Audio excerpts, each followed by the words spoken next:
Hello everyone, this is Shivangi. Welcome to Shiv classes. Video में discuss करने वाले हैं हम जॉइंट प्रोबेबिलिटी डिस्ट्रीब्यूशन, संयुक्त संभाव्यता वितरण। तो एग्जांपल के साथ हम इसे समझेंगे। जिस तरीके से मैं आपको यहाँ समझा रही हूँ उसी तरीके से अगर आपसे एग्जाम में पूछा जाता है तो आपको इसी तरीके से एग्जाम में लिखना है। न्यूमेरिकल के साथ आप लोग, न्यूमेरिकल एग्जाम्पल के साथ आप लोग भी इसको जो है लिखना है एग्जाम में। तो जॉइंट प्रोबेबिलिटी डिस्ट्रीब्यूशन एक स्टैटिस्टिकल मेजर है जो क्या कैलकुलेट करता है कि दो इवेंट का होना एक साथ। ठीक है, नाम से ही पता लग रहा है जॉइंट प्रोबेबिलिटी मतलब एक साथ प्रोबेबिलिटी किसी दो इवेंट का एक साथ होना। ठीक है, एक ही समय पे। हाँ, जो हमारे पास जो भी गिवन पॉपुलेशन है उसी में से। ठीक है, तो ऐसे इस टाइप का जो डिस्ट्रीब्यूशन है ज़रूरी है समझने के लिए जब हम दो या दो से ज़्यादा वेरिएबल्स को के बीच का रिलेशनशिप समझना चाहते हैं और यूटिलाइज़ करना चाहते हैं वेरियस फील्ड में, जैसे स्टैटिस्टिक्स, इकोनॉमिक्स, इंजीनियरिंग और सोशल साइंस में। तो इस प्रोबेबिलिटी का इस्तेमाल किया जाता है। तो ये जो कॉन्सेप्ट है कंडक्टिंग तो ये जो कंसेप्ट है हमारा जॉइंट प्रोबेबिलिटी का एक फाउंडेशन है किसके लिए, जो हम मल्टी वायरेट एनालिसिस करते हैं, बहु भिन्न रूपी विश्लेषण जब हम करते हैं जहाँ पे हमें फोकस करना होता है एक से ज़्यादा वेरिएबल पे। ठीक है, more than one outcome variables पे जब हमें ज़्यादा फोकस करना पड़ता है तो हम जॉइंट प्रोबेबिलिटी का इस्तेमाल करते हैं। तो जॉइंट प्रोबेबिलिटी डिस्ट्रीब्यूशन शो करता है प्रोबेबिलिटी डिस्ट्रीब्यूशन दो या दो से ज़्यादा रैंडम वेरिएबल का। Instead of labelling event labelled A and B. ठीक है, हम ए और बी का इस्तेमाल ना करके हम क्या इस्तेमाल करते हैं, एक्स और वाई का इस्तेमाल करते हैं। तो फॉर्मल डेफिनेशन इसकी क्या है, F X Y equal to, तो यहाँ प्रोबेबिलिटी जो है कैपिटल एक्स की equal to small X, Y की स्मॉल वाई।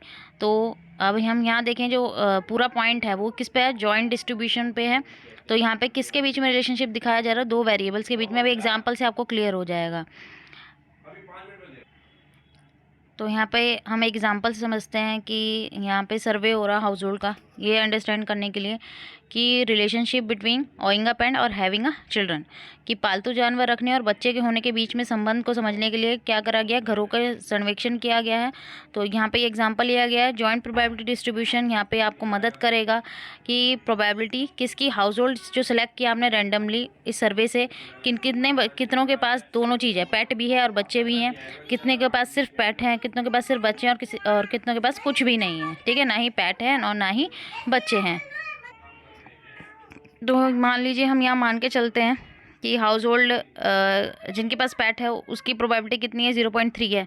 ठीक है, और जिनके पास क्या है, बच्चे हैं, उसकी प्रोबेबिलिटी कितनी है, 0.5। कितनी फैमिलीज़ ऐसी हैं भाई जिनके पास बच्चे हैं, 0.5। प्रोबेबिलिटी जो ऐसी फैमिलीज़ जिनके पास पेट भी हैं, चिल्ड्रन भी हैं, उनकी प्रोबेबिलिटी कितनी है, 0.15।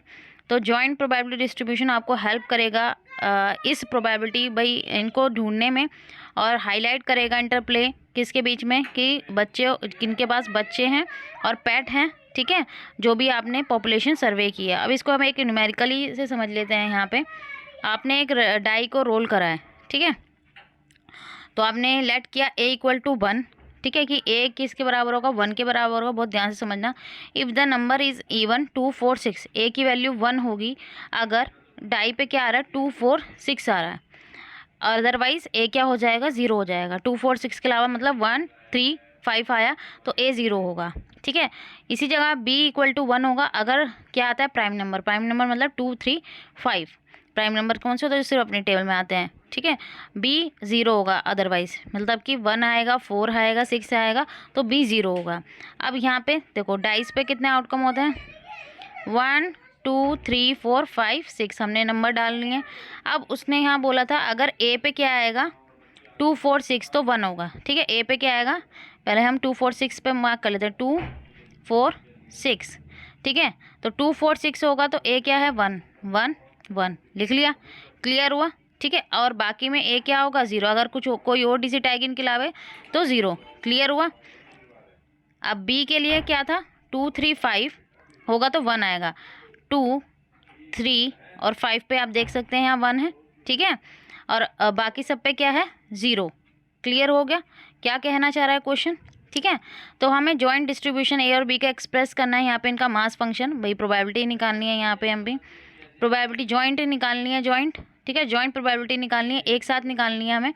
तो किस तरीके से निकालेंगे, ए और बी की, भाई ए भी 0 है और बी भी क्या है, 0 है।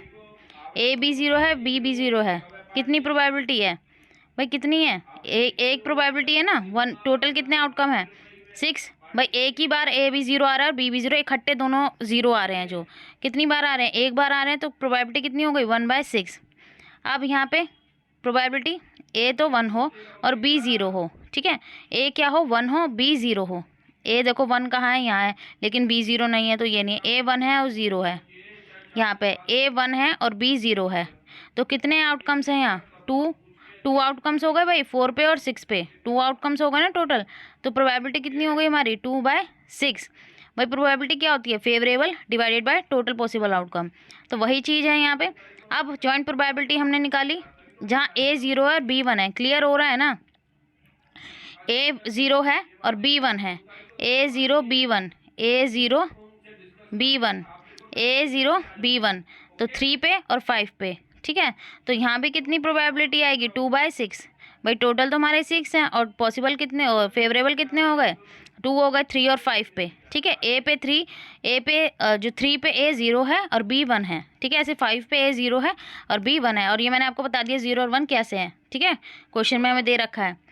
अब ए बी 1 और बी बी 1, ठीक है, ए 1 और बी बी 1, तो किस पे आ रहे हैं, ए 1 और बी बी 1, तो किस पे आ रहा है 2 पे आ रहा है, सिर्फ 2 पे आ रहा है, ए भी इक्वल टू 1 है और बी भी इक्वल टू 1 है, तो एक प्रोबेबिलिटी है 1/6। अब हम इन सब को जोड़ेंगे ना, तो हमारी जो प्रोबेबिलिटी आएगी वो क्या आएगी, सम जो होना चाहिए इक्वल टू 1 आना चाहिए, ठीक है, वरना आपने जो है क्वेश्चन गलत किया है। प्रोबेबिलिटी का सम कितना आना चाहिए, सभी प्रोबेबिलिटी का सम कितना आना चाहिए 1 आना चाहिए, ठीक है। अब आप इन्हें प्लस करेंगे, आप प्लस करके देखना कि इनको प्लस करके कितना आ रहा है, जॉइंट इनको ज्वाइन करके 1 जो है 1 आएगा, ठीक है। हिंदी मीडियम वाले स्टूडेंट यहाँ देख सकते हैं, क्वेश्चन हिंदी में नेक्स्ट पे समझा तो मैंने दिया ही है, ठीक है, वही है, बस यहाँ हिंदी में लिखा हुआ है, समझाना था मेरा काम, वो मैंने समझा दिया। आई होप आपको क्लियर हो गया होगा। अगर वीडियो अच्छी लगी तो like it, share and subscribe my channel. Thank you.